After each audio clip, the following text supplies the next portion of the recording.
Vale. Eu xa aquí. Boa tarde. Moitas grazas.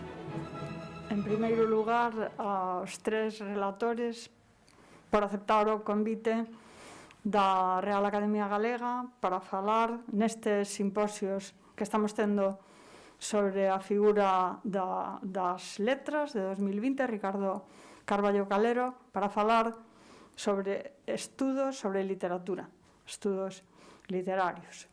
E moitas grazas tamén ás persoas do público. Temos tres relatores, cada un deles pertence a unha das tres universidades que hai en Galicia e os tres son persoas que teñen unha trayectoria en estudos sobre literatura. En primeiro lugar, falará a profesora Dolores Vilavedra, profesora de literatura na Universidade de Santiago de Compostela, é especialista en narrativa, autora, entre outros moitos traballos, dun dicionario de literatura galega e tamén dunha historia da literatura galega. E neste momento, ademais, os ingleses din destas cousas serve en tal cousa, pois ela serve como secretaria no Consello da Cultura Galega. Temos, en segundo lugar, vou presentar na orden en que van falar. En segundo lugar, falará Alberto Valverde, é profesor nun instituto de ensino secundario. Aquí hai varias persoas que coincidimos neso. Pilar tamén foi profesora, creo que tantos anos como a min, 13 ou así, de ensino medio. E Alberto é profesor nun instituto e tamén é profesor asociado na Universidade de Vigo e é unha persoa nova e entón dedicouse a algo acaído a esa idade, que é o estudo das vanguardas, e fixo a súa tese sobre Rompente. Ademais, pois, últimamente dedicouse a estudar a obra de Carballo. Vai sair próximamente un artigo en Grial sobre Carballo Calero. Desculpas porque non dixen o título de Dolores. Dolores falará sobre as contribucións á canonización, as contribucións de Carballo á canonización da narrativa galega, e Alberto falará sobre o tratamento do xénero poético en Ricardo Carballo Calero, crítica literaria, canon e historiografía. E en terceiro lugar, Pilar García Negro, unha persoa sobradamente coñecida, tamén foi, como dicía antes, profesora de ensino secundario e despois profesora na Universidade da Coruña. E é autor dunha extensísima obra de ensaio na que, e aquí coinciden, hai unha intersección precisamente entre dúas persoas que comparten iniciais, como son Rosalía de Castro e Ricardo Carballo Calero, e ela, entre outras obras, pois unha das últimas de moita relevancia, porque tivo moitos premios, é O clamor da rebeldía, sobre Rosalía de Castro, ensaios e feminismo, e tamén hai 15 días presentouse no Parlamento unha obra, Ricardo Carballo Calero Orador, un precioso volume que coordinou ela sobre o autor homenaxeado. Pilar falará os estudos de Ricardo Carballo Calero sobre Rosalía de Castro, unha achega magistral. Ben, como vostedes saben, temos este problema do coronavirus e estamos nun local singular e un pouco antigo. E entón, digamos que isto ten uns condicionantes, que en teoría non poderíamos sobrepasar unha hora. E eu xa falei 5 minutos. E entón eu pedinlles ás 3 persoas que van falar que intenten condensar a súa enorme sabedoría a densidade das estrelas de neutróns, que din a xente de física que son os obxectos máis densos do universo. Entón, en 20 minutos non van poder falar todo o que saben, pero despois sabemos que todo isto aparecerá no boletín da Real Academia, que estará online, que estará en liña, que poderán ler todos vostedes. E entón, pois, agradecendo de novo, doy a palabra a Dolores Vilavedra. Ben, boas tardes, grazas á Academia polo convite, por organizar este ciclo. Eu espero que reservaremos, coido que as miñas compañeras de mesa concordarán en que reservaremos as nosas estrelas de neutróns para a versión impresa e o que intentaremos, polo menos o que eu intentarei agora, será compartir con este amable público que nos fai a fineza de acompañarnos hoxe aquí pois algunhas ideas sobre a cuestión que nos ocupa.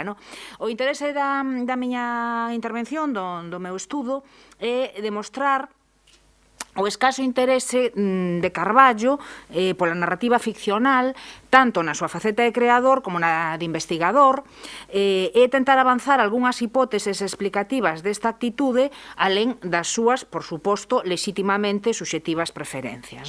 Respecto á primeira cuestión, Carballo como autor de ficción, na longa conversa que mantivo con Carme Blanco, que está publicada en libro en 1989, xa queda moi clara a súa concepción secundaria do xénero narrativo. A pregunta da entrevistadora, que se considera máis vostede poeta, narrador ou autor dramático, en que xénero se atopa máis a gusto e demais, a resposta de Carballo é cando menos sorprendente, porque el se estende en consideración sobre a poesía e o teatro e nin menciona a narrativa ata o punto de que a entrevistadora se sinte casi obrigada a insistir inquirindo e como se sente vostede no molde narrativo. Ante esa tesitura, Carballo contesta con franqueza a súa preferencia polo relato curto e a súa escasa paciencia para cometer o que el mesmo denomina unha novela propiamente dita, por mor da canseira que di que lle producen as obras máis longas. Con grande intelixencia e coherencia, Carballo vencella esa súa preferencia polas formas narrativas breves a tradicionalmente manifestada pola literatura galega, que el explica con argumentos socioculturais e económicos que non nos resultarán descoñecidos, creo, a ningún dos que estamos aquí. E esta é unha idea sobre a que volverei máis adiante. Centrémonos agora na obra investigadora de don Ricardo, porque dende as súas primeiras pesquisas establece un paro positivo de xinea claramente formalista que distingue poesía versus prosa. E aplica este segundo termo tanto a ficcional como a non ficcional, integrando nesta segunda etiqueta, non só o ensaio, senón o teatro. Isto, como digo, non deixa de ser sorprendente. Un barrido así un pouco exhaustivo que eu fago no meu texto e que lles aforrarei aquí, revela, pola produción investigadora de don Ricardo, revela que dentro da prosa, insisto, poesía versus prosa, el reserva o campo semántico da novela e da narrativa, é dicir, utiliza estes termos con aqueles autores e obras que revelan xa unha certa competencia. O primeiro, sin dúbida, é López Ferreiro. Volverei tamén reiteradamente sobre López Ferreiro, si teño tempo. Este dato é interesante porque nos amosa que para Carballo o recoñecemento da existencia dun xénero narrativo non é tanto unha cuestión cronolóxica vencellada a unha hipotética madurez do xénero, como unha cuestión derivada da demostración dun certo grao de elaboración e complexidade técnica e argumental, e que iso é algo que non está necesariamente relacionado cunha maior extensión. Pois ben, en 1975, cunha visión máis ampla e máis madura da evolución do xénero, Carballo mantense aínda fiel a este criterio e formúlao con máis precisión ao recoñecer que cando emprega o termo novela, inclúe nesa consideración la novela breve, que non é unha novela corta, sino unha novela de dimensiones reducidas. E, polo tanto, a cuestión do tamaño, insisto, non é operativa a hora de aplicar estas etiquetas que para él, repito, teñen que ver co grao de sofisticación de elaboración técnica e argumental. Si botamos unha ollada panorámica transversal ás obras misceláneas nas que Carballo foi compilando os seus estudos, atopamos dúas evidencias relevantes para a cuestión que agora nos ocupa. Unha, a escasa atención dedicada ao xénero narrativo. Dúas, a altísima, diría eu, consideración canónica que sempre lle mereceron Castelao, Otero, nun segundo nivel risco. As obras narrativas dos dous primeiros autores serán as que capten maioritariamente, de maneira aplastante, a súa atención crítica e analítica. Ben, fago un recorrido sistemático sobre obras desde sobre lingua e literatura galegas no 71 ata, creo que a derradeira si é Unha voz na Galiza de 1992, aforrolles a análise exhaustiva e pormenorizada. Algunha das conclusións que a mí me permite chegar esta ollada panorámica, alén, insisto, da escasa atención cuantitativa, isto é indiscutible porque o din os datos, que lle presta ao xénero, algunhas conclusións interesantes son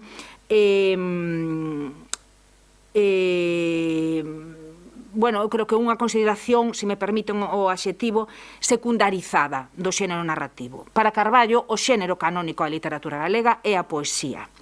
Que el saiba que esa posición canónica do xénero se debe a razóns sociohistóricas non abonda para que sexa quen de sustraerse a unha convicción, esa convicción, que orientará todo o seu labor crítico tanto a prol da lírica como en detrimento da atención prestada á narrativa. A firmeza desta convicción explícase, na miña opinión, porque arrinca directamente dos principios formulados polos homes de nós como bases sustantivas da identidade galega. Como é sabido, eses principios son lirismo, humorismo, sentimento da terra e saudade. E, bueno, a analizalos dedicarán boa parte dos seus esforzos investigadores. Ben, simplemente un dato. Aínda en 1959, Ramón Piñeiro, nun número monográfico que a revista Ínsula dedica á literatura galega, nun artigo da súa autoría significativamente titulado Factores esenciales de la literatura gallega, sigue a insistir, cito textualmente, en que eses factores esenciales son lirismo, humorismo e sentimento da paisaxe, 1959. En estudos e ensaios sobre literatura galega, estamos no 89, a colectánea é do 89, hai un artigo que me interesa especialmente que se titula A obra literaria de Castelao. Un artigo do 86, e por que me interesa este artigo? Pois porque aquí non só Carballo segue a apostar polo Rianxeiro como autor de referencia, sino que me chama moita atención porque toda a súa análise segue a xirar arredor de dous argumentos que quen seguise o discurso crítico do profesor ata aquí recoñece inmediatamente. Un, que toda a produción narrativa de Castelao se constitúe como desenvolvemento da estrutura cousa, é dicir, a idea de que as formas breves son o xermolo das súas novelas. 2, a dimensión musical, el dio claramente así, das narracións do Rianxeiro, o que de certo as aproximaba a poesía e, por tanto, volvemos, as aproximaba o xénero máis canónicamente galego. As citas de Carballo son moi relevantes ao respecto, afórrollas, simplemente constatar que, de novo, brevidade, humor e lirismo como marcadores de galeguidade, e xa que logo a asunción, aínda en 1986, por parte de Carballo, da proposta de Nós como marco de referencia identitario. Máis curiosa, máis complexa é a chega que fai a Otero. Nesta ocasión cito polos artigos que están recollidos en Do Galego e da Galiza, porque, claro, con Otero ten máis dificultades, porque Otero é o gran novelista, non? Entón, claro, el aí móvese un pouco aferrollado, non? Un pouco aí incómodo, e acaba colléndose a tan gabada condición de polígrafo de Otero, que, claro, citarei casi textualmente, lévao a non distinguir con exactitude os límites que separan os diversos xéneros, a que en presenza das súas obras non podemos dicir si se trata de traballos de tipo épico, de tipo lírico, de obras dramáticas. De Valar ten unha estrutura externa de romance, pero en realidade é un poema, e así sistemáticamente, ata que remata con gabando a capacidade de Don Ramón para elaborar unha historia épico-lírica de Galiza. A lírica, de novo, unha vez máis, como factor positivo, non? Con isto que quero un pouco explicarles as dificultades que el ten para reconocer expresamente que a gran aportación de Don Ramón é a novela galega, non? Ben, este marco conceptual no que me estou a mover, que estou así un pouco a esbozar para vostedes, explica a alta consideración que a Carballo lle merecían as novelas de López Ferreiro, que recoñece marcan un fito, son das primeiriñas escritas en galego moderno, moi útiles para os aprendices de galego, pero sobre todo como documentos históricos sociais que achegan moita información sobre as relacións entre os diversos estamentos que constituían no pasado a sociedade galega. Das positivas valoracións que a Carballo lle merecen López Ferreiro, Otero e Risco, despréndese a alta consideración que o profesor tiña das funcións metahistórica e ideolóxica do xénero narrativo e explica, polo tanto, tamén algúns intereses bastante sorprendentes que Carballo manifesta contra o final da súa andaina crítica, como que lle inspiran, por exemplo, novelas como Amantia, de Mario Sequeizán, ou as novelas de Víctor Freixanes. Ben, e agora quero compartir con vostedes unha das miñas primeiras dúbidas. Non teño claro hasta que punto a reticente atitude de Carballo fronte á novela era resultado dos prexuizos que sempre amosou cara a narrativa como un xénero menor fronte á poesía e que, polo tanto, debía reforzarse cun plus ideolóxico ou, cando menos, informativo, e de aí esa alta valoración, insisto, da novela histórica, etc. Ou, ao contrario, este tipo de consideracións xurdían xustamente dunha consideración do xénero tan sumamente moderna que canxaba mal coa produción narrativa galega máis convencional, non? Alén do que podía ser un Castelao, un Otero, etc. E digo isto porque en 1975 hai un texto, un artigo de Carballo moi interesante sobre a novela, no que fai unhas consideracións deste tipo acerca da novela nos tempos modernos, de cale o papel e a natureza do xénero novelístico nese momento. É moi interesante. Eu pregúntome, Carballo manifesta aquí unha fundada intuición do carácter inevitablemente híbrido e proteico da novela moderna? Ou, pola contra, ve nesa mesma natureza un argumento máis para desconfiar dunha modalidade textual que sempre lle resultara problemática no caso galego, perdón. Porque o certo é que don Ricardo mantivo sempre en relación ao xénero esta tensión dialéctica que iría alimentando con novos argumentos fornecidos pola evolución do sistema literario galego xa dende data tan tempera como a década dos 50. E me estou a referir á asunción do papel que o público lector empezaba a xogar no desenvolvemento da literatura galega, non? Unha mudanza necesaria, mais que para don Ricardo non se producirá sin danos colaterais, como espero que teñamos tempo de ver. Ben, sin dúbida, a obra clave como crítico para o tema que nos ocupa de Carballo, libros autores galegos, en 2 volumes, como saben, que el, ademais, deixou entender que se podía contemplar como un complemento da historia da literatura galega, e non quería deixar de comentar unhas palabras do limiar de Domingo García Sabel, daquela presidente da Real Academia Galega, que promove a edición, e que di nese limiar que fai unha laudatio absolutamente excesiva e ruborizante, moi nas convencións retóricas do xénero laudatio, pero hai 2 frases que me interesan. Di que don Ricardo goza dunha autoridade que ninguén lle pode discutir e que se sustenta no feito de que é, na actualidade, nese momento, o historiador e o valorador do noso corpus literario que suscita máis confianza, que consigue máis seguidores e que ten a virtude de sentar doctrina. Esta, por outra banda, é unha idea que xa Piñeiro expresaba reiteradamente nas cartas que intercambia con Carballo nos 50. En todo caso, o que me interesa é que García Sabel amosa coas súas palabras que Carballo segue a ser nese momento o intelectual que gozaba de máis capital simbólico e de máis poder canonizador no ámbito da literatura galega, e de aí que fose tan determinante non só o que dicía, sino tamén aquilo que non dicía, que ignoraba ou que beireaba. Isto pareceme importante para entender algunhas cuestións nas que non terei oportunidade de entrar xa con toda a seguridade, que teríamos ocasión de falar se puidese haber un mínimo coloquio, e se non poderán ler no texto escrito, que teñen que ver, por exemplo, coa actitude de don Ricardo respecto a Esmorga en concreto e a obra de Blanco Amor en xeral, sobre todo a Esmorga e Xenta Lonxe, non? Por exemplo, non? Ben, é moi interesante, como lles dicía antes, a valoración que fai de López Ferreiro, os motivos de por que sitúa en tan alta posición canónica a este autor.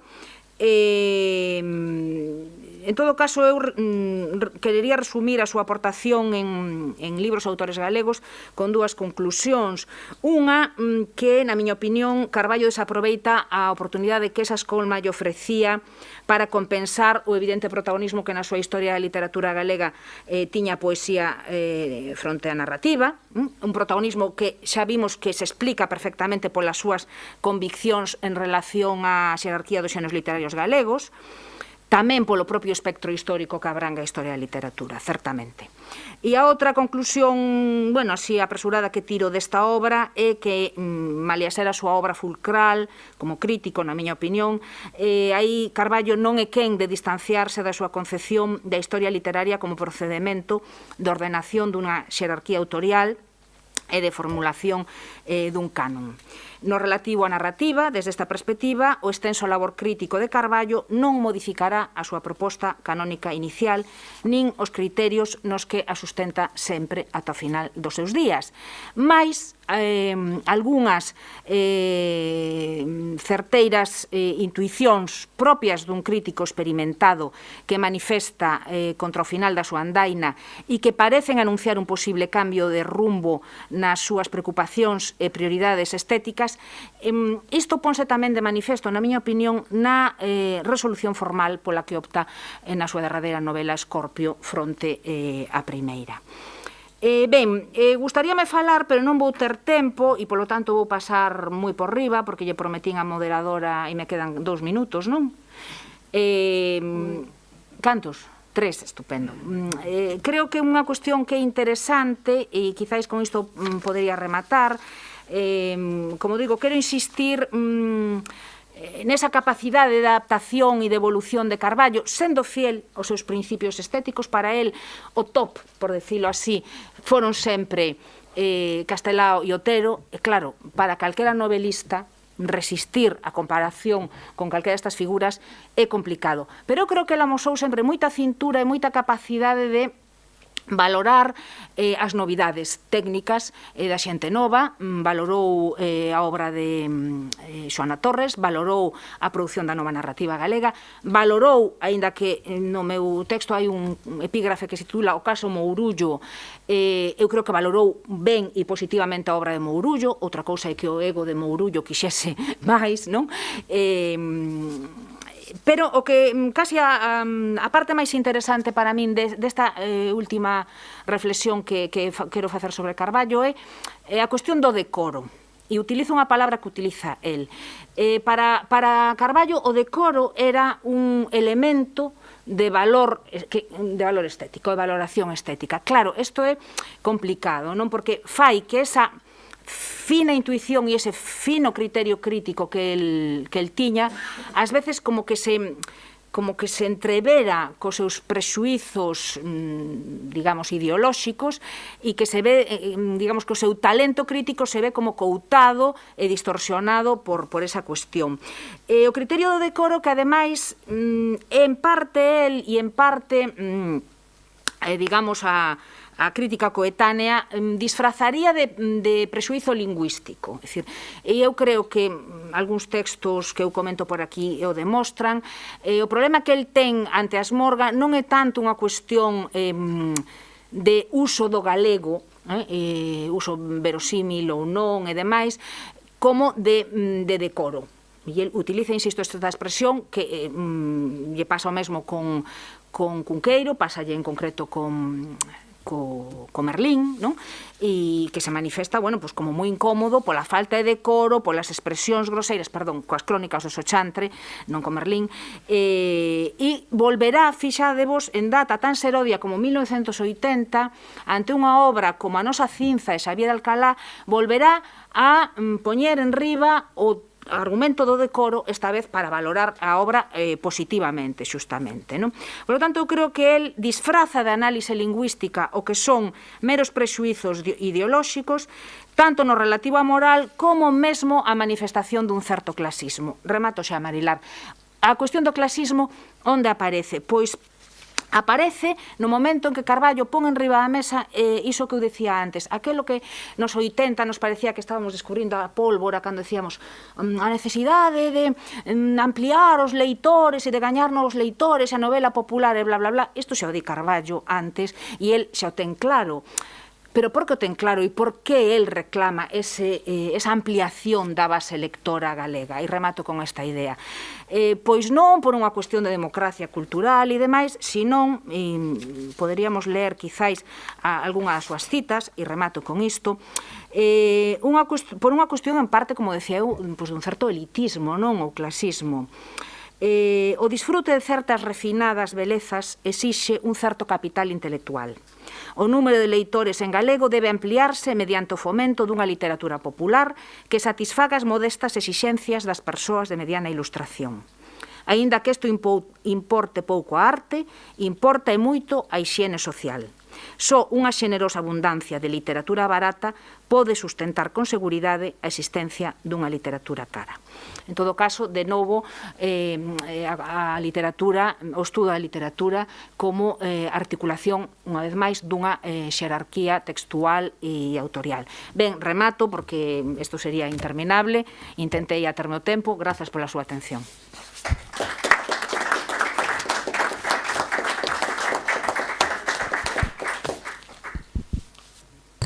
Ben, pois moitas grazas. Dolores Vilavedra acaba de mostrarnos con esta última cita que Carballo Calero anticipou a idea de capital cultural de Pierre Bourdieu, cousa que eu desde logo descoñecía. E despois de ver algo da canonización da narrativa, pasamos a ese estadio superior. E entón doulle a palabra a Alberte Valverde para falar do tratamento do xénero poético e o canon en Carballo.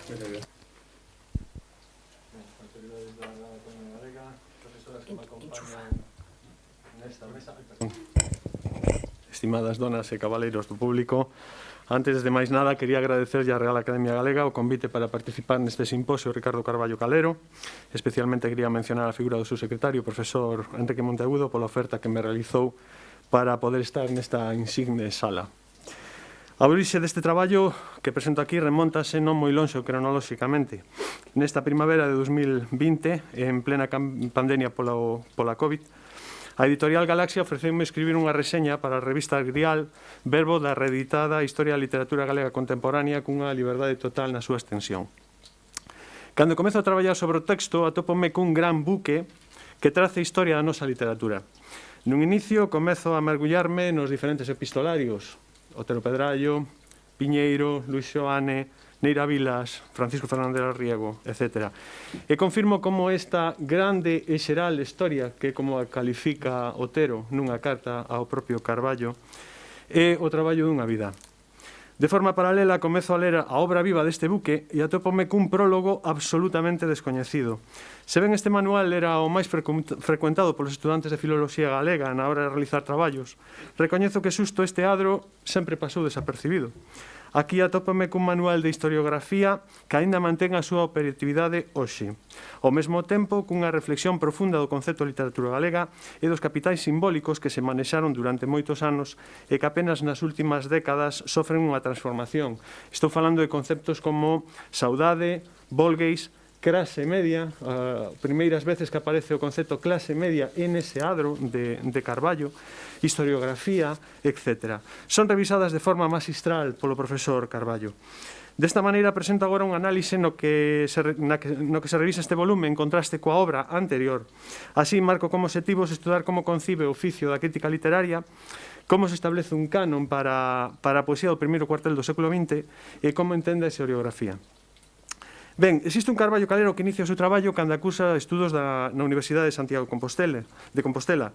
Este publica na revista Nós non só textos poéticos, que tamén, senón que un conxunto de artigos e reseñas que teñen en común asentar unha nova forma de entender a crítica literaria no campo galego. A SEMADE tamén contribúen a deseñar un canon para as novas fornadas de autores nadas neste comezo do século e que teñen en común o magisterio do cenáculo ourensán. A praxe na revista Nós, que xusto celebramos agora o seu centenario, e a Casa Común do Seminario de Estudos Galegos.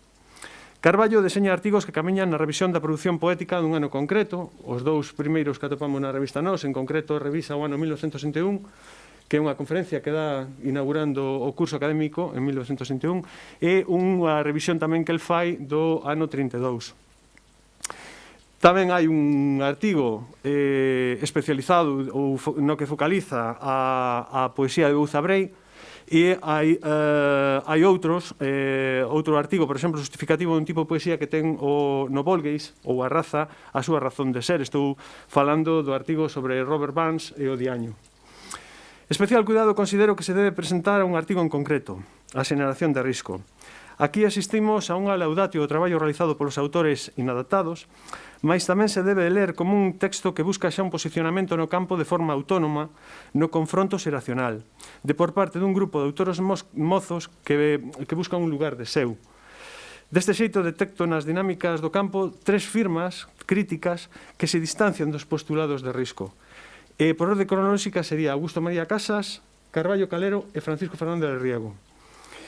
Os tres teñen en común o intento por se diferenciar dos seus proxenitores no campo e establecer unha escola que se caracterizará polo tratamento coa ciencia, escribe o propio Carballo, e que buscará un discurso máis obxectivo, moi na liña do Seminario de Estudos Galegos, nos artigos que se presentan sobre arqueoloxía, sobre historia, pero neste caso centrados na filoloxía.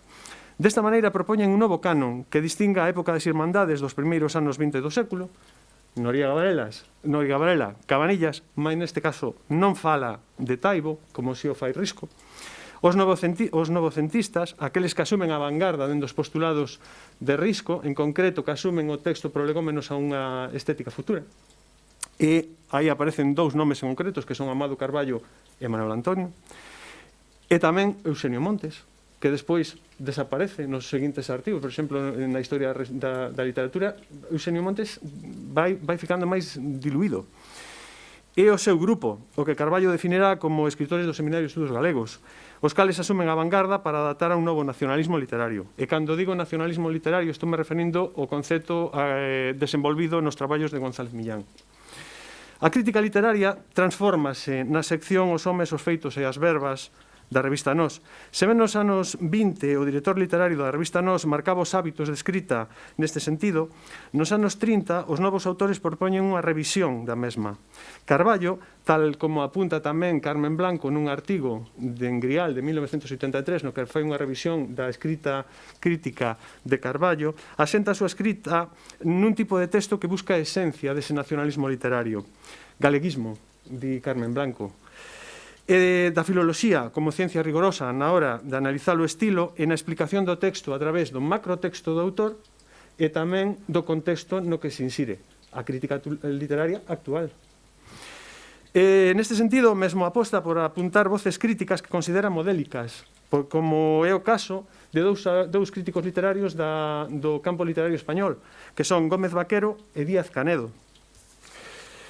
Atopamos reseñas de obras tamén, aparte deses artigos, tamén escribe reseñas de obras sempre contemporáneas, como as que dan conta da escrita de Augusto María Casas, con Bento Segrel, Blanco Amor, poema en 4 tempos, ou de Delgado Gurriarán. Mais tamén aposta por xa analizar o campo literario veciño portugués. En concreto, reseña unha obra de Branquiño de Fonseca e tamén unha edición que fai Damaso Alonso de A poesía de Gil Vicente. E, como non, atopamos textos como os que dan conta dunha edición da Rosalía de Castro e de como a obra de Rosalía se asume polo campo literario español. Após a Guerra Civil e a cadea, hai que esperar até 1949 para volver a topar a pluma de Carballo Calero, analizando o campo literario galego. Nas páxinas de La Noche, e co pseudónimo de Fernando Cadaval, asina un artigo no que analiza a produción literaria en 1949. Unha foto fixa dun territorio arrasado e que non ten nada a ver co que se falaba había 15 anos, nada máis. Deste texto vai interesar moito o derradeiro parágrafo, posto que anticipa a entrada editorial Galaxia e da forza coa que chegaba ao campo. Algúnas voces novas que se enfrontaban dialécticamente á figura de Rusco aglutínanse agora nesta editorial Galaxia para volver a chanzar na terra aberta antes. Aínda que coa pexa do franquismo, Galaxia será a casa na que se retome unha escrita científica emanada da experiencia do Seminario de Estudos Galegos, máis que un afán claramente divulgador. Son aqueles alumnos, agora profesores, os encargados en deseñar unha política editorial que ten o nacionalismo literario, máis neste momento o nacionalismo de Castelao, que analiza perfectamente, ou dende o meu punto de vista analiza moi ben Ramón Maiz, e nas claves que dá Castelao para ese nacionalismo, que son Volgueis, lingua ou cuestión filolóxica, historia e etnia, e aparecen na editorial Galaxia, nos ensaios de Galaxia, como base para construir unha, e agora ven o segundo termo de González Millán, unha literatura nacional. Neste momento, Carballo asume no proxecto Galaxia a tarefa de dar conta dun campo literario e da filoloxía. Así publica o seu volume Sete poetas galegos, en 1955, no que emprega a crítica literaria e máis a historiografía para determinar un canon no que atinxe o xénero poético. Non podo centrarme agora nas figuras do século XIX, porque non é o que pretende este traballo, mas sí nas do XX. Volve a constatar as voces de Noría Varela, de Cabanillas, de Amado Carballo e de Manuel Antonio. Gustaríame destacar como se centra nas dúas últimas na hora de justificar a súa presenza e como a semade se amarran estes dous poetas ao discurso de vanguarda, o cal xerou moito debate no seo do campo literario galego nos anos 20, 30 e tamén na transición.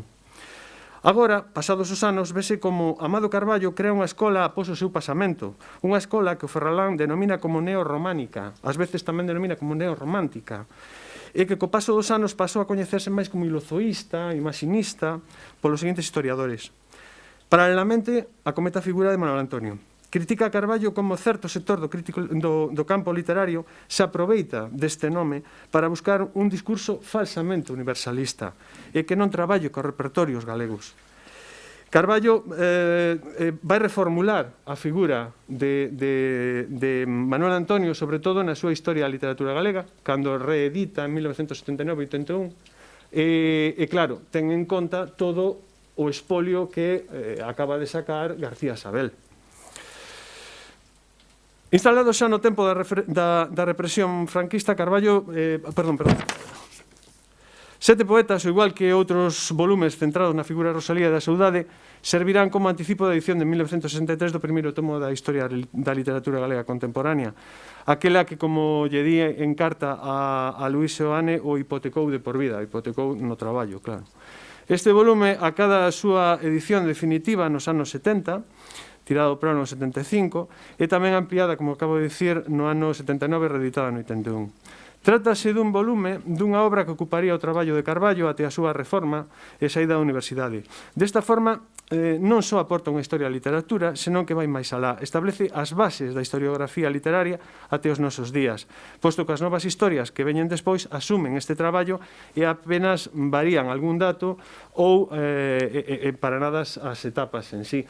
Poño por acaso, por exemplo, na historia da literatura de Francisco Rodríguez, que cuestiona a etiqueta romántica para o caso de Rosalía, ou no último traballo que acaba de presentar o profesor Anxo Angueira, que propón colocar a pedra de inicio do resurdimento realmente en Sarmiento, non en 1808. Pero, iso sí, sempre dende un grande respeto polo traballo de Carballo. Ben, as principais conclusións que derivan deste traballo que presento agora aquí organízanse segundo o tipo desta intervención. A primeira, a crítica literaria. Constátase como é na época dos 20 e 30 cando agroma unha crítica literaria que marcou unha liña de acción que aínda segue vive a hoxe.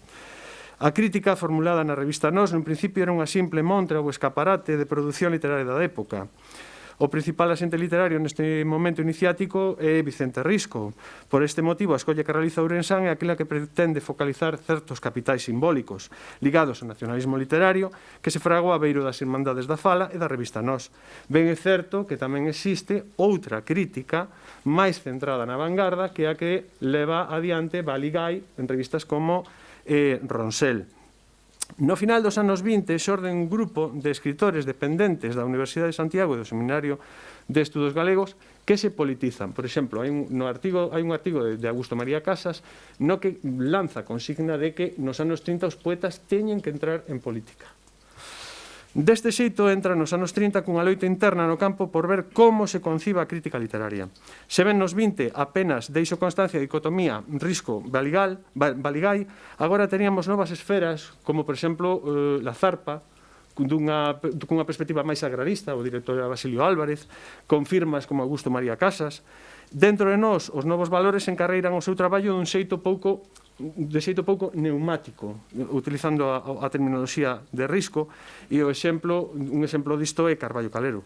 Carballo realiza unha produción crítica que pasa pola literatura, pola filoloxía como ciencia. Os capitais simbólicos que máis procura teñen a ver co rigor filolóxico, sobre todo que ten a ver co estilo e co formalismo, e coa literatura comparada ao procurar explicar o papel que xoga o autor nas dinámicas internas do campo e a nivel externo ocupando similitudes ou ligazóns con autores do canon occidental. Desta maneira, herda o coñecemento universalista do cenáculo ourensán. Instalado xa no tempo da represión, Carballo muda pouco o discurso crítico, mantén o nacionalismo literario herdado da etapa anterior, agora é Castelao, a base, e tamén a proposta dunha ciencia filolóxica que ten a lingua como principal activo para analizar, mais tamén a estilística, os repertorios literarios empregados antes. Porén, a cuestión filolóxica será o albo no que se centrar nesta época, posto co intento de anexión do campo literario galego por parte do español agora é moitísimo máis intenso. A presión ideolóxica do Estado franquista procura que o campo literario galego fique asimilado ou inserido dentro do campo literario español. O canon vai ligado á crítica da historiografía, obviamente, diante dun campo literario sen poder político, isto é, sen Estado, este procura elementos institucionais que lle otorguen autonomía.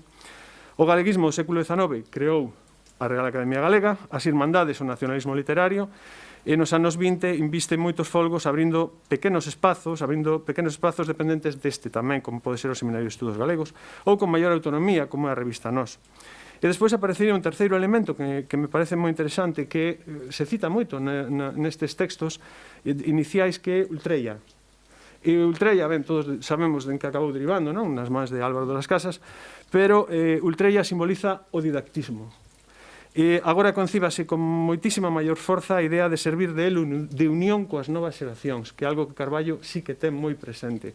Ese ser un elo simple de continuación coas novas fornadas. Para esta finalidade, configurase un canon que garanta o discurso nacional. Establécese un en concreto no que atinxe a poesía e fala de 3 grupos, basicamente, que son os poetas da raza, que serían Cabanillas, sobre todo, Noriega en menor medida, os vanguardistas, que sería Amado Carballo e Manuel Antonio, e os poetas do Seminario de Estudos Galegos, que serían Bouza Brei, Augusto María Casas, Blanco Amor, Cunqueiro, etc. Após a fixación dun cano literario dunha maquinaria crítica que o sustenta, chega o momento da historiografía. Para Carballo, esta debería ter os cimentos a rigorosidade científica, o distanciamento co texto e, sobre todo, co autor. E por iso que el nunca se mete como poeta do Seminario de Estudos Galegos, nunca fala da súa propia obra. A filoloxía, a cuestión filolóxica e o estilo e máis os coñecementos exhaustivo e pormenorizado de toda a produción é algo que se constata na súa historiografía. Así, chegados os anos 50, Carballo ocupará a cátedra de Lingua e Literatura Galega en Galaxia para divulgar un campo literario que se atopa no punto de mira do franquismo. Ingresa de forma activa na política editorial de Galaxia e traballa arduamente durante case 40 anos baixo a mirada da censura. As directrices neste momento son a divulgación e o ensaio. Desta forma volve bater de cheo coa proposta de Risco, un tipo de escrita máis achegada ao sentimento, á raza, que se describe, por exemplo, no ensaio histórico sobre a cultura galega de Otero Pedrallo, defendida en Nosos Inadaptados. E desta maneira observei que hai como un debate moi intenso nos anos 50 entre o grupo Carballo Piñeiro e o grupo de Risco. Sobre todo vese nas cartas, pero tamén nos prólogos dos libros, porque se lemos, por exemplo, o prólogo que fai Fernández de la Vega do Segredo do Humor e a Historia de Galicia o propio Risco, que sae en Galaxia, aí hai referencias moi claras, ataques moi claros a esa concepción do feito literario. Claro, fronte, por exemplo, a este prólogo da Historia da Literatura Galega, ou os propios textos de Piñeiro, de Fernández del Riego. Con este traballo establece non xa un tipo de historiografía baseado na cronoloxía e na rigorosidade filolóxica, senón que tamén describe unha literatura nacional en pleno proceso de construción da súa autonomía. Xa vou acabando rapidísimo.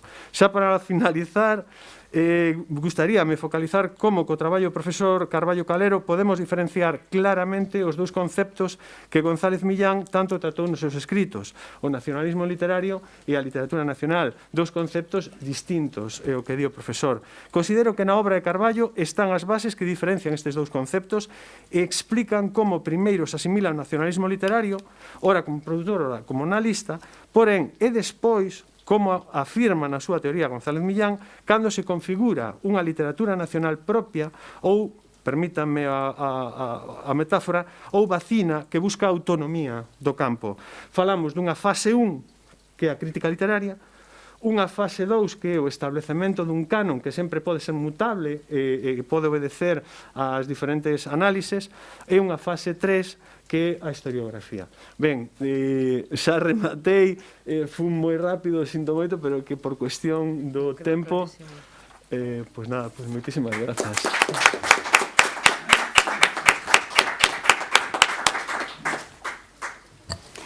Ben, pois teño que agradecer extremadamente ás dúas persoas relatoras que se ativesen o tempo, porque realmente son cuestións sofisticadas que requerirían máis tempo.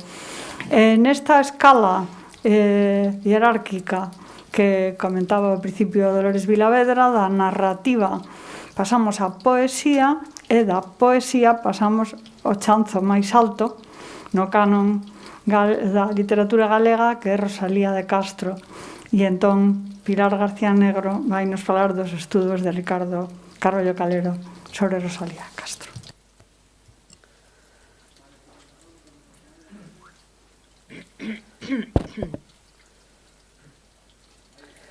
Sexan as miñas primeiras palabras expresivas dos meus desexos vistos os tempos en que nos encontramos, dos meus mellores desexos de saúde e de benestar para as académicas e os académicos presentes,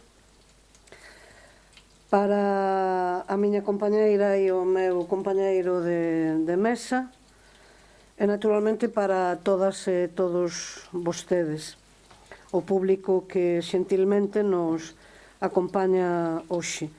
E tamén para expresar o meu saúdo cordial a todas aquelas persoas que nos están seguindo telemáticamente.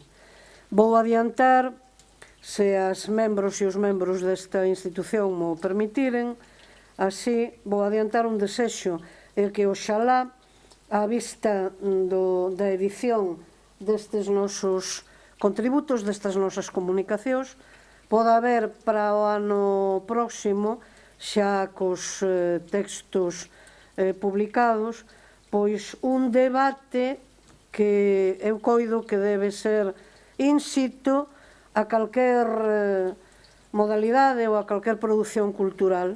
Un diálogo crítico, porque agora mesmo, coas limitacións de tempo, de espazo e de tempo que padecemos, pois é mágoa, eu coido que as achegas da profesora Vilavedra e do profesor Valverde, pois desde logo merecerían esa posibilidade de coloquio coa extensión e a intensidade merecidas. Así que, oxalá, que poida ser para o ano que ven.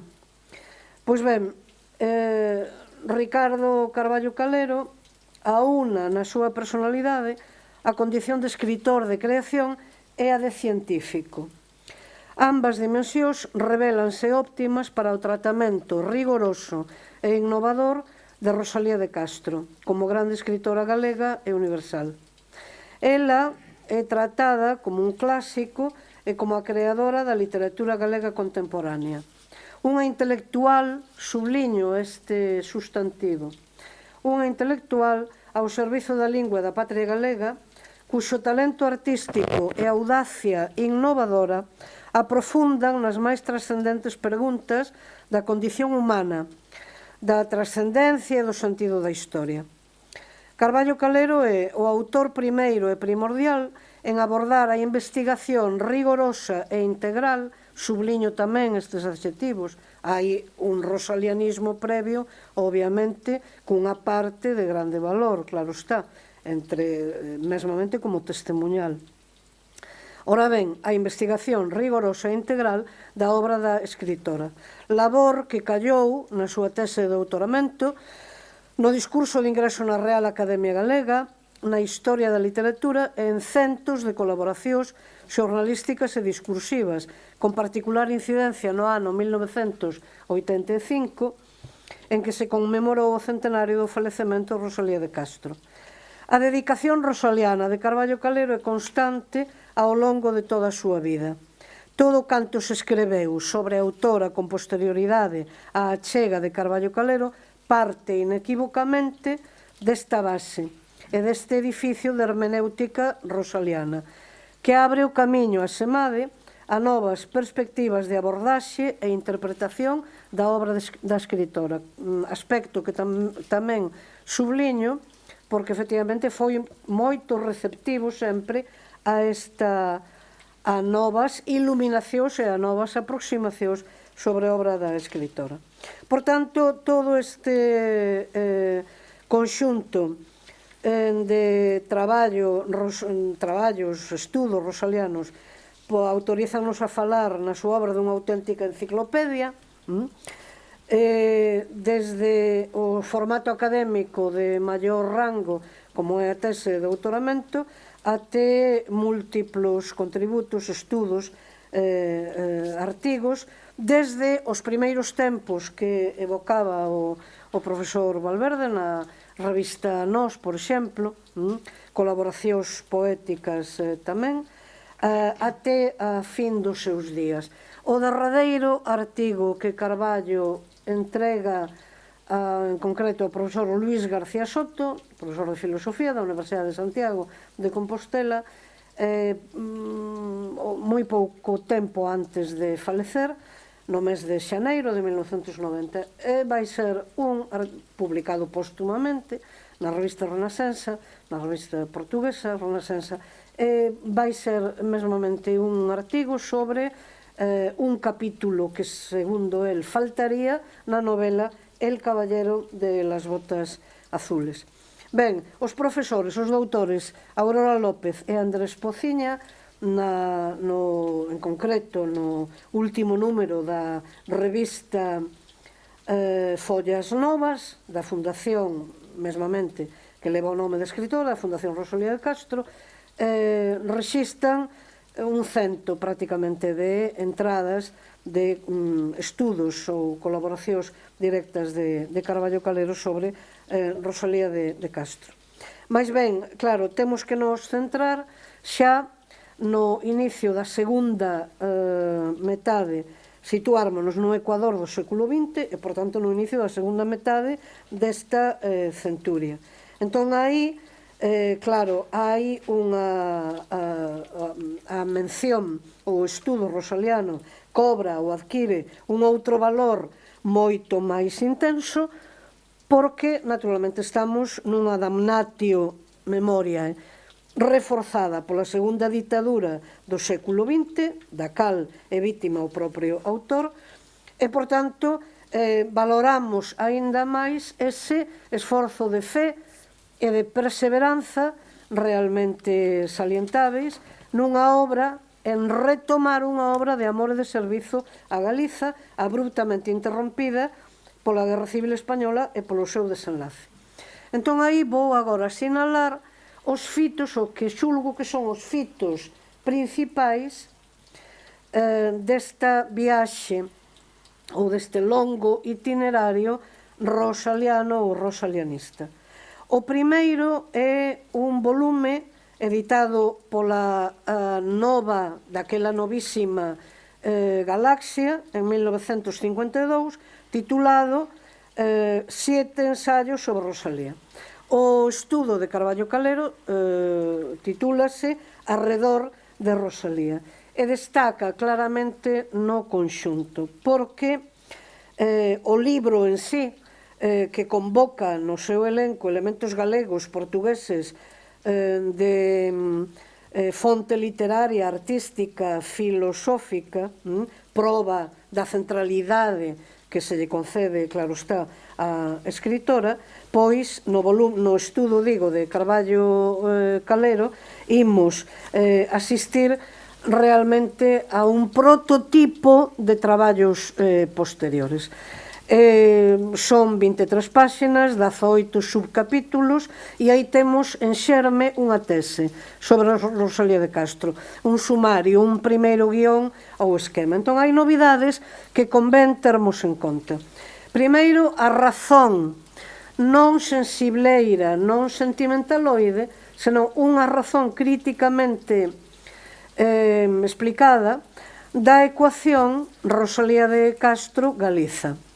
En segundo lugar, unha novidade absoluta, que é a consideración das súas obras en prosa, xunto á produción central en verso.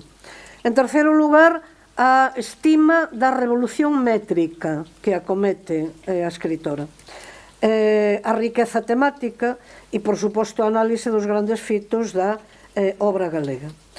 O segundo fito que considero ten a ver con esta casa, con esta institución, non nesta sede, senón no Concello da Coruña, onde o escritor vai proferir o seu discurso de ingreso na Real Academia Galega, nunha data francamente simbólica, o 17 de maio de 1958. É o 125 aniversario do nacemento de Murguía, cúmprense 95 anos da dedicatoria de Cantares Gallegos pola escritora e 5 anos antes de se instituir oficialmente a data das letras galegas en 1963. Este discurso contén, titúlase, versa a propósito do contributo, é un contributo, así como eu o defino, unha contribución ao estudo das fontes literarias de Rosalía de Castro, mas realmente é un estudo que contén moito máis do que anuncia o título. E aí quero salientar como moitos anos antes de un libro que coido que todas e todos lemos ávidamente no seu día, como foi Por que ler os clásicos, de Ítalo Calvino, aquí o noso escritor, na introdución, no incipit deste discurso, realmente introduce ideas que moito tempo despois imos ler no escritor italiano. Por que, pregunta el, por que lexer un tema como Rosalía Castro sobre o que tanto se ten escrito? Pois ben, pola súa, respóndese, pola súa profunda galeguidade, pola súa universalidade xenuína, porque estamos a falar dun cume, literalmente cito, un cume elevadísimo da literatura europea, porque debe ser obxecto primordial de pescuda para os propios galegos, non só polo seu valor intrínseco, senón porque estudala ela é estudarnos nós mesmos. Aínda acrecenta, fainos moita falta coñecérmonos, porque senón, como se non poderemos actuar no mundo sen saber quen somos. Galegos somos, afirma, e por iso nada rosaliano nos é alleo. Rosalía, como todo poeta xenial, é un tema que endexamais se esgota.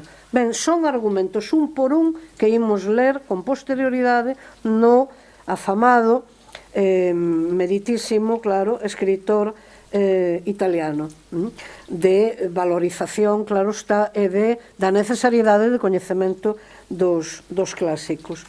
Pois ben, fica ben demostrada, sobexamente demostrada, a enorme e heteroxénea cultura literaria de Rosalía de Castro, é, até onde eu teño rexistrado, o primeiro autor crítico que cita como texto de autoridade Las Literatas.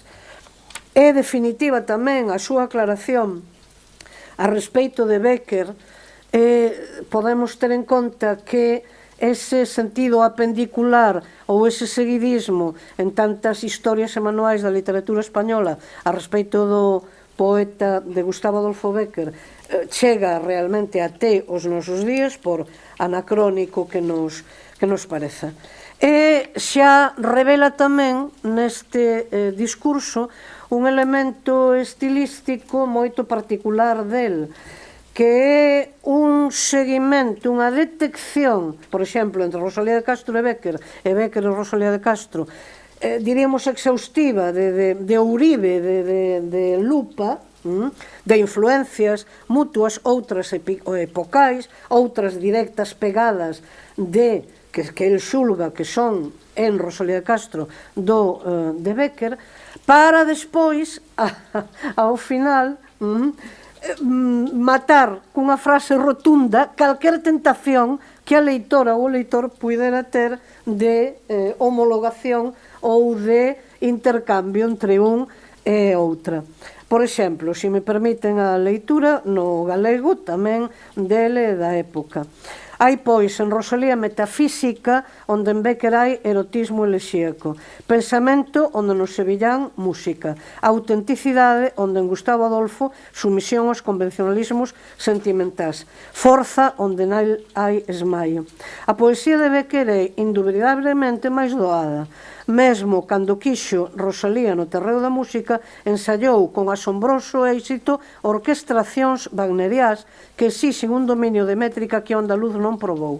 É certo que Bécquer morreu novo, Rosalía tampouco morreu vella, pero hai que xulgalo pola obra que deixou. Esta, como lírica, é dicir, expresión poética de experiencias persoas, non pódese comparar en profundidade coa obra da galega. Exagerando un pouco, direi que para gostar plenamente de ambos, a Bécquer hai que lelo máis ben aos 18 anos, a Rosalía máis ben aos 81. Disparo final. Demoramos neste ponto polo que antes apontei, porque aínda chega ese seguidismo aos nosos días. Pero claro, aí tamén hai sempre nun labor científico de historiador positivista de detección de pegadas, de leituras, coa documentación sempre que a prova correspondente, pois aí imos facer o seguimento das influencias de Hoffmann, George Sand, Cervantes, Lamartine, Madame Staël, Chateaubriand, Safo, fontes bíblicas, Petrarca, Santa Teresa de Jesús, Shakespeare, San Juan de la Cruz, Víctor Hugo, Miss Cummins. Ben, un abano cultural tan amplo como o detectado polo investigador abondaría para desterrar de vez o intereseiro preconceito que predica o espontaneísmo da escritora, a súa falta de cultura formal ou o seu ensimesmamento local. E ben, a mesma observación farémola tamén verbo do volume, que xa foi citado tamén por ambos compañeiros de mesa, Sete poetas galegos, publicado por Galaxia en 1955, ou Aportaciones a la literatura gallega contemporánea, editado por Gredos no mesmo ano. Subliño as editoras porque non estou a falar tanto no campo galego como no campo español, estou a falar de dúas editoras feitas e dereitas, non de unha procura bibliográfica que levase a en fin, de carácter detectivesco, e por iso que hai xa unhas achegas moito ben asentadas. Ben,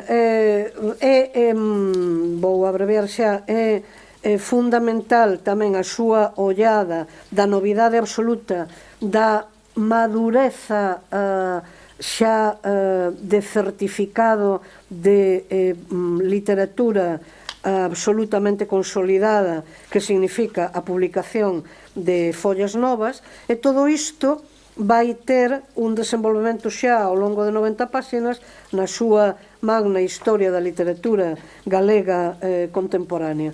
Na comunicación, no texto escrito, non esquivo citar un subcapítulo, hai dous, un titulado Fisis e un outro titulado Psique, ou Xigé, en que o noso escritor non aforro en absoluto ou non esquivo a mención de unha adscripción a fisionomía en virtude da cal el non encontra correspondencia entre o físico da escritora e a súa enorme, o seu enorme valor ou a súa enorme capacidade estética e, en definitiva, histórica. Aquí hai unha débeda naturalmente epocal. Esta fisionomía era moeda, digamos, de uso común no seu tempo, e, en definitiva, o propio escritor cualifica a si mesmo esta visión de preconceito, de prexuízo, e, en todo caso, o que engado tamén se pode ler coa documentación, coas citas correspondentes, como escritores ou críticos posteriores como Alonso Montero ou como Mariana Mayoral non só inciden no mesmo prexuízo, senón que aínda o amplifican moitísimo máis, porque, no caso do primeiro que citei, realmente desintelectualiza completamente a nosa escritora. En fin, citei antes con un subliñado particular a intelectualización que o noso crítico fai da Rosalía de Castro. Hai citas abondosas, por exemplo, o seu carácter era enérxico e os tenros sentimentos que sabe por na boca das súas heroínas aldeás non poden anubiar a súa profunda raíz intelectual, que a levou a plantearse ousadamente na súa poesía de temática filosófica os problemas máis graves do mundo metaempírico. E despois, en resumo e en conxunto, hai unhas cantas iluminacións que son fundamentais porque abren moitos camiños para abordaxes futuras, que esa é unha das bondades tamén da crítica en xeral, non é? Dos estudos de literatura en xeral. Vou citar somente algunhas. O móvil principal de Cantares Gallegos é a reivindicación patriótica. O prólogo desta obra e do Follas Novas son ensaios. Rosalía de Castro domina soberanamente a materia que trata.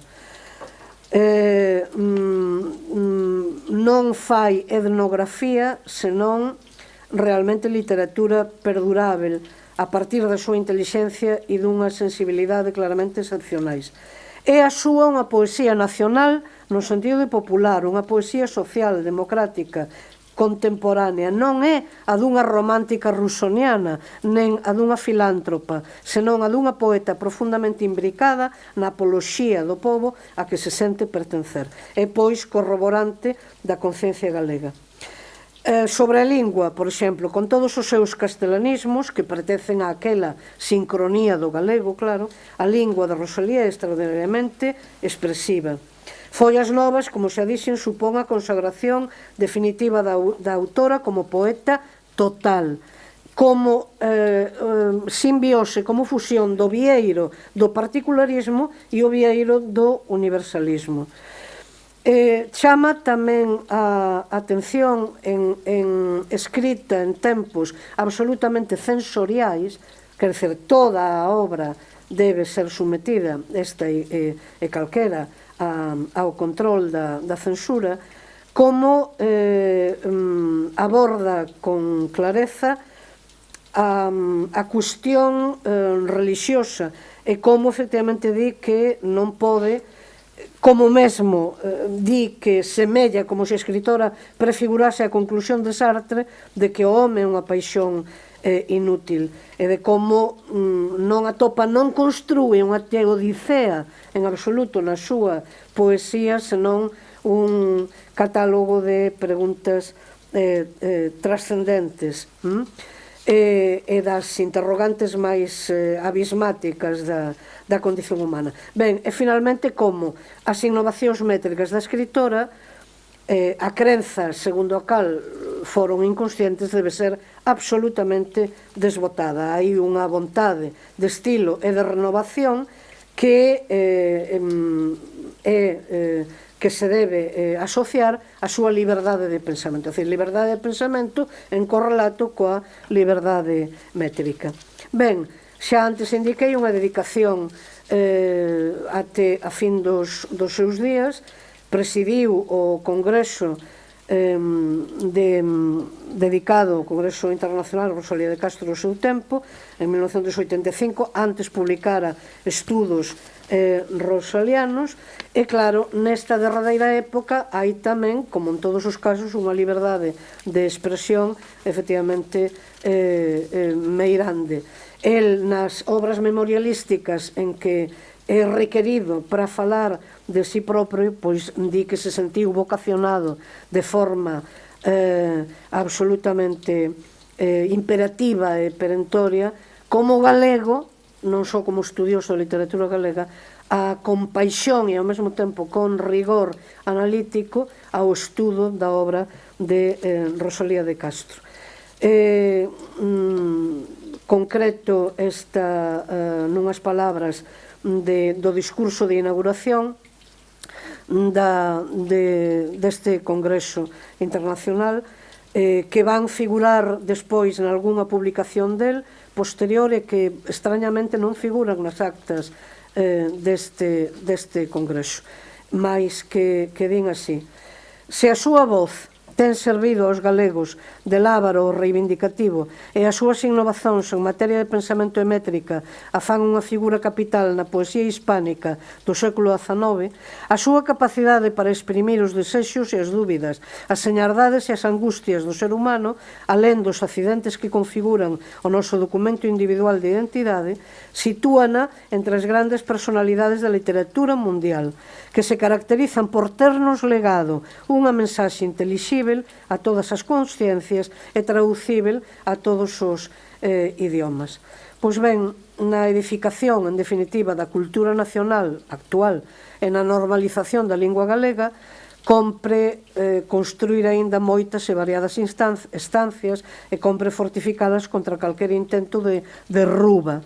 Neste labor colectivo, a obra extensa, intensa e esclarecedora de Carballo Calero coido que axuda impagável nesta nosa intervención só ollado este traballo á luz do seu contributo imprescindível como historiador e crítico literario, aplicado a compor a Vera e Figues dunha grande da nosa historia como Rosalía de Castro. Obrigada a todas e todos vostedes por a atención.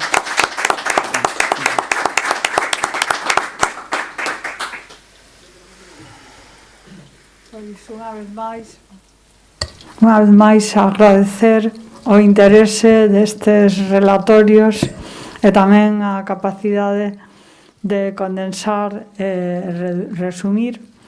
E como houbo unha grande puntualidade, pois creo que podemos, se cadra, señor presidente, pois utilizar 5 ou 10 minutos por se algunha persoa quere facer algunha pregunta ou algunha intervención.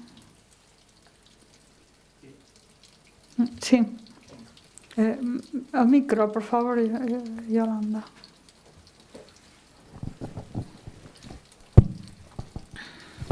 Moito obrigado. Eu, como ferrolán, e a miña familia foi nada na rúa de San Francisco, onde naceu don Ricardo. A miña familia é do número 27, el creo que é do número 21, ou 11, perdón. A súa casa está actualmente totalmente en ruínas. Igual que está a literatura galega e todo o galeguismo. Dá pena, dá moita mágoa pensar que as 1000 primaveras que decía Cunqueiro non hai tal 1000 primaveras, porque as 1000 primaveras non se sabe cando empezou a contar don Álvaro Cunqueiro, porque se empezara a contar cando el naceu, verdadeiramente tiñamos moito por diante. Pero quizá don Álvaro equivocouse na data onde había que empezar. Ao mellor empezou no ano 1000. Entonces xa estamos acabando as 1000 primaveras. Realmente creo que a maioría de as cousas que temos que guardar xa están nos andeis, pero non están na rúa. Ese é o problema. Hoxe, aquí estamos 8, 9 persoas escoitando. Cantos académicos hai? Hai 4. Ben, moi ben. Pero somos casi tantos escoitando como xente aí en riba. Creo que non estamos chegándolle a xente. Estamos quizá en un andel máis en riba que o resto do povo. Temos que mirar para abaixo tamén. Entonces, eu non sei o que fai falla, porque eu, efectivamente, igual que vos, pero temos que pensar de que algo estamos fallando, todos, os de abaixo e os de arriba. Ben, chegado a isto, vamos a falar, porque estamos falando de un simposio de don Ricardo. Don Ricardo, penso eu, que foi moi innovador. Foi unha persoa que intentou achegar tanto as linguas e irmáns de Brasil, Portugal e o galego, e chegar a unha lingua común na escrita. Pero non se chegou a eso. Don Ricardo, ca súa boa vontade, creo que o que el intentou era unha cousa bastante boa e certa. Pero hoxe en día, que facemos? O que el decía, galego-castelán ou galego-portugués? Vamos a chegarnos ao galego-portugués, pero levamos 40 anos perdidos. Xa creo que estamos en un momento que xa non vamos a chegar a acercarnos vamos a chamar ao portuguesismo. Nos estamos perdendo. Estamos navegando entre dúas augas. E, sobre todo, perdón, porque estou na Real Academia e eu, cando entro no dicionario da Real Academia, hai veces que digo eu, pero en onde estamos? Estamos chegándonos ao galego castelán que decía o señor Carballo, ou nos estamos afastando. Desculpe un momentiño. A semana que ven hai outro simposio que é sobre lingua. Entón, por favor, quero dicir, se hai algunha pregunta sobre estudos literarios... Nada máis. Moitas grazas por todo, por deixarme falar. Obrigado. Ben, hai algunha pregunta sobre a cuestión dos estudos literarios? A profesora Vilavedra quería decir... Pois... Hai que decir en recoñecemento das persoas que hoxe quererían estar aquí connosco. A min constame que varias persoas a mí me fixeron chegar a súa expresión, a súa vontade de acompañarnos na sala e que non poden estar porque estamos cun aforo reducidísimo polas circunstancias que todas coñecemos, non? Entón, mesmo compre agradecer a esas persoas que quererían estar aquí e que por cuestións de seguridade e de respeto un pouco, pois a quen nos acompaña, ficaron na casa e siguen, como recordaba a profesora García Negro, a sesión por streaming, non? Entonces, bueno, é certamente un pouco desolador ver a sala tan baleira, pero estamos convencidas de que hai moitas persoas seguíndonos por medios telemáticos que nos van a ler con especial interese. Entón, bueno, creo que debemos relativizar un pouco esta cuestión, poñer a mal tempo boa cara e congratularnos de que realmente a mesa fose tan interesante como foron as intervencións dos meus compañeiros, que estou especialmente satisfeita. Creo que ademais nos complementamos moi ben e que hai curiosas coincidencias entre nós os tres. Ben, pois, desculpa, entón só nos queda agradecer de novo os tres relatorios. Quería lembrar que a semana que ven, é dicir, tivemos xa o segundo simposio, que a semana que ven temos o simposio o día 22 sobre creación literaria e que o día 29 teremos o simposio sobre ideas e achegas ao idioma de Ricardo Carballo Calero o xoves 29. O sábado 31 terá lugar no Teatro Jofre o acto central das letras galegas, adiado desde o 17, que tamén cunha, digamos, unha cantidad de público pequena, que reducida, non tanto como aquí, pero adecuada ao espazo, e que tamén poderá seguir sendo seguido por streaming. Agradezo a todas as persoas que nos estades vendo, cada persoa desde a súa casa.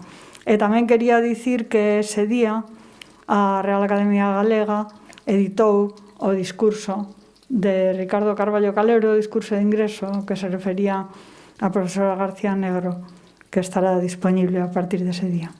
Moitas grazas.